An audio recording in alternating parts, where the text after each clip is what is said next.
ஃப்ரெண்ட்வுட்ஸ் நேயர்களுக்கு வணக்கம். பாமகல உட்கட்சி மோதல் ரொம்ப உச்சக்கட்டத்தை அடைஞ்சிருக்கு அப்படின்னு சொல்லலாம்.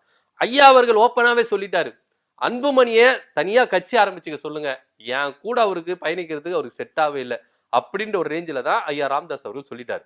இப்படி இருக்கிற சூழ்நிலையில ஐயா அன்புமணி அவர்கள் என்ன பண்றாருன்னா, நான் வந்து பாத்தீங்கன்னா ஒவ்வொரு மாவட்டமா போய் பொதுக்குழு நடத்தி நான் கிராம கிராமமா சுற்றுப்பயணம் மேற்கொள்ள போறேன் அப்படின்ற ஒரு விஷயத்தை கையில் எடுத்து ஒவ்வொரு மாவட்டத்திலும் ஒருங்கிணைந்த பொதுக்குழு கூட்டத்தை நடத்தி அவருடைய தொண்டர்கள் மத்தியில் ஆதரவுகள் மத்தியில் அவர் பேசிட்டு வராரு. இப்படி இருக்கும் பொழுது சேலம் மாவட்டத்துக்கும் தருமபுரி மாவட்டத்துக்கும் செல்லும் பொழுது இந்த ரெண்டு மாவட்டத்தில் இருக்கிற எம்எல்ஏக்கள் நெஞ்சுவலி, ஐயா எனக்கு நெஞ்சுவலி என்ன வற்றுங்க அப்படின்ற ஒரு ரேஞ்சில தான் போயிட்டு ஹாஸ்பிட்டல்ல அட்மிட் ஆனாங்க. இங்க சேலம் மேற்கு தொகுதி பாமகவின் எம்எல்ஏ அருள் அவருக்கு விஷயமா வந்து பாத்தீங்கன்னா நிறைய பூதாகாரமா வந்து வெடிக்குது. சோசியல் மீடியால வந்து பாத்தீங்கன்னா நிறைய அரசல் புரசலான விஷயங்கள் வந்துட்டே இருக்கு. ஆனா இருந்தாலும் இது வந்து உண்மை இல்லை அப்படின்னு மறுத்து இருக்கிறாரு.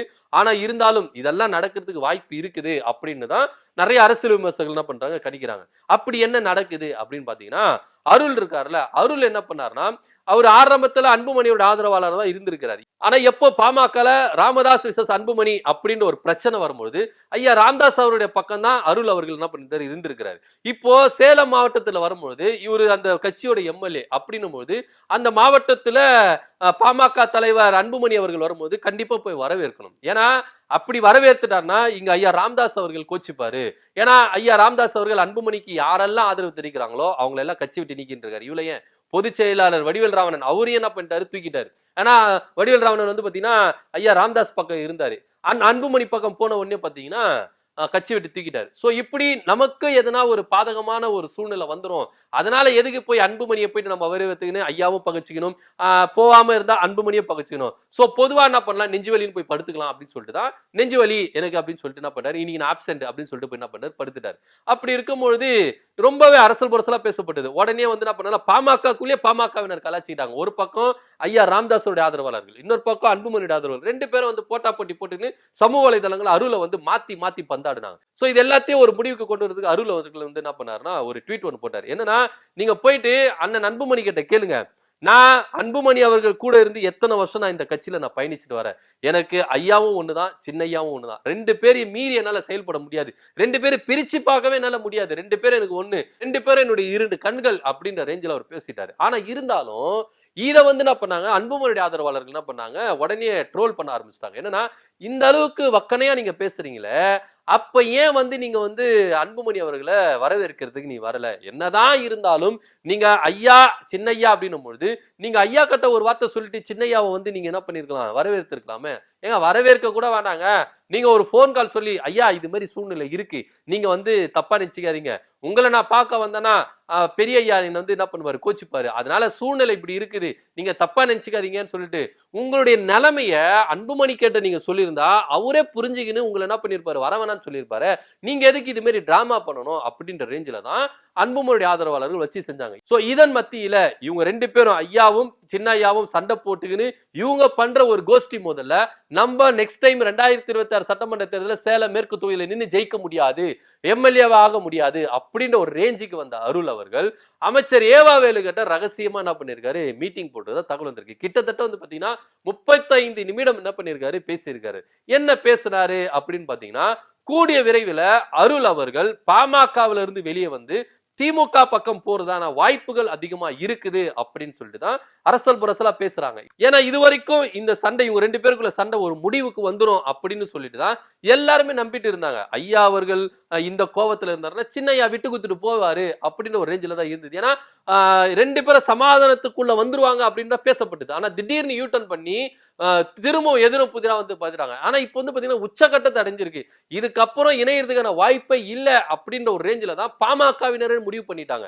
அதனால தான் ஒரு பக்கம் ஐயா அவர்களுடைய ஆதரவாளரும் இன்னொரு பக்கம் சின்னையாவுடைய ஆதரவாளர்கள் என்ன பண்ணாங்க, பிரிஞ்சு கிடக்குறாங்க. இதன் மத்தியில அருள் அவர்கள் என்ன நினைச்சாரு அப்படின்னு பாத்தீங்கன்னா, தேர்தல் வரும், அடுத்த வருஷம் தேர்தல் வரப்போகுது. இந்த தேர்தல்ல சேலம் மேற்கு தொகுதியில திரும்பவும் நின்று நான் எம்எல்ஏவா இருக்கணும், அதுக்கு இவங்க ரெண்டு பேரும் அடிச்சுக்கிட்டா நம்மளால திரும்பி என்ன பண்ண முடியாது, நிக்க முடியாது. ஒருவேளை நின்னாலும் வன்னியர் ஓட்டு கணிசமா நம்மளுக்கு வருமானா, வரவே வராது. ஏன் அப்படின்னு பாத்தீங்கன்னா, இங்க ஐயாவுடைய ஆதரவாளரா நின்னீங்கன்னா சின்னையாவுடைய ஓட்டுகள் வராது, சின்னையாவுடைய ஆதரவாளரா நின்னா ஐயாவோட ஓட்டு வராது. சோ அதனால இவங்க ரெண்டு பேருக்குள்ள மாட்டின்னு எதுக்கு நம்ம தவிக்கணும், பொதுவா நம்ம திமுக பக்கம் போயிட்டு திமுக நின்று ஜெயிச்சு எம்எல்ஏ ஆயிரலாம் அப்படின்ற ஒரு ரேஞ்சில தான் போய் திமுகவினர் அமைச்சர் ஏவா வேலு போய் என்ன பண்ணிருக்காரு, சந்தித்திருக்காரு. சோ கூடிய விரைவில் எம்எல்ஏ அருள் அவர்கள் வந்து திமுக பக்கம் போறதுக்கான அதிக வாய்ப்புகள் இருக்குது அப்படின்னு தான் சொல்லுவது. ஆனா ஏன்னா அருள் மட்டும் தான் போவாரா அப்படின்னா இல்ல, இன்னும் நிறைய பாமகவினர் இப்பவே ஒரு சில பாமகவினர்லாம் வந்து பாத்தீங்கன்னா தமிழக வாழ்வுரிமை கட்சியில போய் சேர்றாங்க, அதிமுக போய் சேர்றாங்க, அதே போல திமுக பக்கம் போய் சேர்றாங்க. இப்போ கரண்ட் எம்எல்ஏ அருள் அவர்கள் திமுக பக்கம் போயிட்டா இன்னும் நிறைய பேர் என்ன பண்ணுவாங்கன்னா திமுக பக்கம் போறதுக்கான வாய்ப்புகள் அதிகமா இருக்குது அப்படிதான் பேசுறாங்க. ஏன்னா அடுத்த முறையும் திமுக தாங்க வரப்போகுது, அதுக்கு எதுக்குங்க நம்ம போயிட்டு அந்த கட்சியில இந்த கட்சியில போய் சேரணும், திமுக பக்கமே போய் சேர்ந்துருவோமே அப்படின்னு சொல்லிட்டு தான் திமுக பக்கம் போறாங்க. அதாவது ஒரு பழமொழி சொல்லுவாங்கல்ல, ஊரு ரெண்டு பட்டா கூத்தாடிக்கு சந்தோஷம் அப்படின்ற மாதிரி தான் இங்க வன்னியர் சமுதாயத்துல பெரும் தலைவர்கள், அதாவது ராமதாஸ் அவர்களும் அன்புமணி அவர்களை சண்டை போறதுனால இடையில பூந்து நம்ம ஆட்டையை போட்டுறலாம் அப்படின்னு சொல்லிட்டு தான் அதிமுகவை சேர்ந்த சி.வி. சண்முகம் வந்து ரொம்ப குஜாலத்துல இருக்கிறாரு அப்படின்னு சொல்லிட்டு சொல்லப்படுது. ஏன்னா பாமகவினால சி.வி. சண்முகம் அடிபட்டது கொஞ்சம் நஞ்சம் இல்ல, ஏகப்பட்ட அடிபட்டு இருக்காரு. அதனாலேயே வந்து பாத்தீங்கன்னா சி.வி. சண்முகம் இந்த சான்ஸை பயன்படுத்தி வன்னியர் சமுதாயத்துக்கிட்ட பேசி கொத்தா என்ன பண்ணலாம், அதிமுக பக்கம் வன்னியர்கள் ஓட்ட சாச்சிடலாம் அப்படின்னு சொல்லிட்டு அவர் நினைக்கிறாரு. இது கனவுலயே நினைச்சு பார்க்க முடியாது அப்படின்னு சொல்லிட்டு தான் சி.வி. சண்முகத்துக்கு நல்லாவே தெரியும். சோ அவர் நினைக்கிறது வந்து தப்பே இல்லை அப்படின்னு சொல்லலாம். ஏன்னா அவ்வளவு அடிபட்டு இருக்காரு பாமகவினால, அதனால அவர் நினைக்கிறதுல தப்பே இல்லை. ஆனா இதெல்லாம் நடக்குமானா நடக்காது. ஏன்னா அதிமுக பாஜக கூட்டணியில் இருக்கிறதுனால நீங்க என்னதான் வந்து இது பண்ணாலும் தோக்குறது கன்ஃபார்ம் அப்படின்ற ஒரு முடிவா இருக்குல்ல. சோ தோக்குற பக்கம் போறதை விட ஜெயிக்கிற பக்கம் தான் போறது நல்லதுன்னு சொல்லிட்டு வன்னியர் சமுதாயத்துக்கே நல்லா தெரியும், பொதுமக்களுக்கு நல்லா தெரியும். அப்படி இருக்கும் பொழுது இவங்க ரெண்டு பேரும் என்னதான் சண்டை போட்டுக்கினாலும் என்னைக்குனா ஒரு நாள் வந்து என்ன பண்ணுவோம், ஒன்னு ஆவாங்க. அது வரைக்கும் என்ன பண்ணோம், நாங்க வெயிட் பண்ணுவோம் அப்படின்னு சொல்லிட்டு தான் இருக்காங்க. ஆனா இதன் மத்தியில அருள் அவர்கள் ரகசியமா திமுக கிட்ட பேச்சுவார்த்தை நடத்தி இருக்கிறாரு. சோ இதன் மத்தியில இவர் கூடிய விரைவில் திமுக பக்கம் போகிறார் அப்படின்ற ஒரு தகவல் தான் வந்திருக்கு. பொறுத்திருந்து பார்க்கலாம் என்ன நடக்குதுன்னு. சோ அமைச்சர் ஏவா வேலு கிட்ட சேலம் மேற்கு தொகுதி எம்எல்ஏ அருள் அவர்கள் ரகசியமா 35 நிமிடம் பேசியிருக்கிறாரு. இதை பத்தி உங்க கருத்து என்ன அப்படின்றத கீழே கமெண்ட் பண்ணுங்க. நன்றி, வணக்கம்.